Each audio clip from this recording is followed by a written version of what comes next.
Python में सिर्फ concept समझना काफ़ी नहीं होता। अगर आप रियल डेवलपर बनना चाहते हैं तो आपको प्रैक्टिकल प्रॉब्लम सॉल्व करनी होगी। आपको अपनी problem solving skill, logical thinking और कोडिंग स्किल्स को इम्प्रूव करना होता है by solving easy, intermediate and hard level questions. इसी चीज़ को मद्देनजर रखते हुए इस कोर्स में हर टॉपिक के 10+ प्रैक्टिकल एक्सरसाइज कवर किए जाएंगे। हर टॉपिक में 3 इजी क्वेश्चन, 3 इंटरमीडिएट क्वेश्चन और 3 हार्ड क्वेश्चंस और 3 इंटरव्यू बेस्ड क्वेश्चन सॉल्व करेंगे।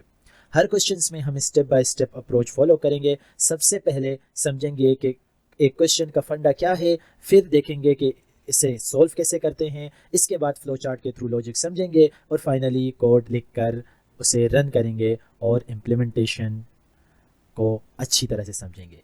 ये सीरीज़ उन स्टूडेंट्स के लिए है जो सिर्फ थ्योरी पर डिपेंड नहीं रहना चाहते बल्कि अपनी प्रैक्टिकल कोडिंग स्किल्स को स्ट्रॉन्ग बनाना चाहते हैं। तो चलिए बिना टाइम वेस्ट करे स्टार्ट करते हैं आज का क्वेश्चन। अब हम पाइथन का एक इम्पोर्टेंट एग्जाम्पल सॉल्व करेंगे, प्रिंट इवन नंबर। इस एग्जाम्पल में हम लूप का यूज करेंगे और फ्लो चार्ट के थ्रू लॉजिक समझेंगे। हमें इवन नंबर प्रिंट करने हैं 1 से लेके 20 तक, ठीक है। तो इवन नंबर कौन से होते हैं? 2, 4, 6, 8 हमारे पास इवन नंबर होते हैं। 2, 4, 6, 8 एंड 10, ठीक है। तो हमें 20 तक के सारे इवन नंबर प्रिंट करने हैं। तो फ्लो चार्ट को समझ लेते हैं। सबसे पहले हमें वेरिएबल को इनिशियलाइज करना है i = 2। फिर कंडीशन चेक होती है, क्या i is less than equal to 20 है? अगर यस तो नंबर प्रिंट होता है। फिर i को अपडेट करते हैं और i + 2, ठीक है। तो 2 का इंक्रीमेंट करते हैं। फिर दोबारा कंडीशन चेक होती है। ये प्रोसेस तब तक रिपीट होता है जब तक कंडीशन फॉल्स ना हो जाए। मतलब i जब तक ग्रेटर देन 20 ना हो जाए तब तक प्रोग्राम चलता रहेगा और जैसे ही ग्रेटर देन 20 हो जाएगा तो प्रोग्राम रुक जाएगा। चलिए अब प्रैक्टिकली इंप्लीमेंट कर लेते हैं, ठीक है। तो हमें 1 से लेकर 20 तक के नंबर प्रिंट करवाने हैं। क्योंकि हमें बार बार रिपीट करना है कोड, तो इस वजह से हम फॉर लूप का यूज करेंगे, फॉर i इन रेंज, ठीक है।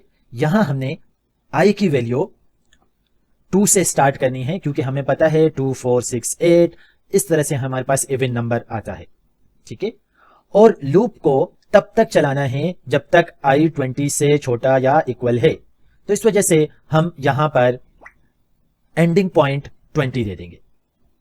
और क्योंकि हमें हर आइट्रेशन में i प्रिंट करना है और i प्रिंट करने के बाद 2 का इंक्रीमेंट करना है, तो इस वजह से हम यहां पर 2 लिख देंगे और i को हम प्रिंट करवा लेते हैं, ठीक है। तो जब हम इसको रन करेंगे तो इससे सिर्फ इवन नंबर ही प्रिंट होंगे, 2, 4, 6, 8, 10, 12, 14 एंड देन 18, ठीक है। अगर हमें इसके साथ 20 भी प्रिंट करवाना है तो यहां पे मैंने आपको यह कहा है कि आप एक नंबर ज्यादा दे दो, ठीक है। तो आपके पास यहां पर 20 ही प्रिंट हो जाएगा, सही है। तो कोड आपको समझ आ गया। रेंज स्टार्ट हो रही है 2 से, एंड हो रही है 21 पर, ठीक है, क्योंकि 20 तक प्रिंट करना है। और स्टेप साइज 2 है इसलिए सिर्फ इवन नंबर प्रिंट होंगे, ठीक है। तो ये कॉन्सेप्ट रियल लाइफ में यूज होता है, जैसे डेटा फिल्टरिंग के अंदर, नंबर पैटर्न के अंदर और गेम डेवलपमेंट लॉजिक के अंदर। अब आप बताएं कि अगर हमें 1 से 50 तक ओड नंबर प्रिंट करना है तो क्या करना होगा, कहां से स्टार्ट करना होगा, कहां पर एंडिंग करनी होगी, ठीक है। उम्मीद करता हूं आपको यह प्रोग्राम समझ आ गया होगा।